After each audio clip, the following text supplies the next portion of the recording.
Telugu PMC ప్రేక్షకులకు స్వాగతం. Hi friends, మీరు గనక ఇప్పుడే మా ఛానల్కు వచ్చినట్లయితే మా ఛానల్ని సబ్స్క్రైబ్ చేసుకోండి. సబ్స్క్రైబ్ చేయడంతో పాటు పక్కనే ఉన్న బెల్ ఐకాన్ని క్లిక్ చేయండి. మా టీవీలో ప్రసారమవుతున్న సీరియల్ మధురా నగరిలో సరికొత్త కథా అంశంతో ఈ సీరియల్ ప్రేక్షకులను ఆకట్టుకుంటుంది. ఈ సీరియల్లో హీరో నాగార్జున ఆదిత్య రెడ్డి పాత్రలో నటిస్తుండగా హీరోయిన్ కీర్తి భట్ రాధా క్యారెక్టర్లో నటిస్తుంది.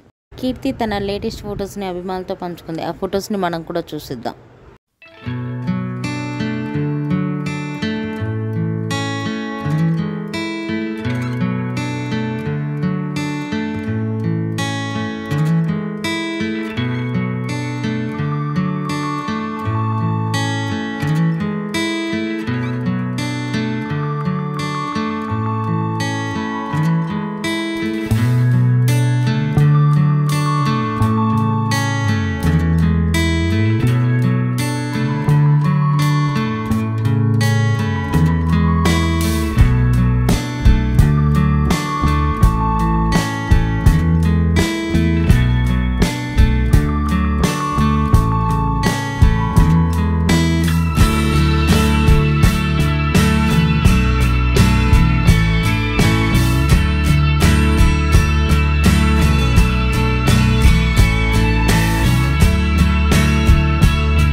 ఈ వీడియో మీకు నచ్చినట్లయితే లైక్ చేసి మరిన్ని టాలీవుడ్ లేటెస్ట్ అప్డేట్స్ మిస్ అవ్వకుండా చూడాలంటే తెలుగు పిఎంసి ఛానల్ను సబ్స్క్రైబ్ చేసుకొని పక్కనే ఉన్న బెల్ ఐకాన్ని క్లిక్ చేయండి.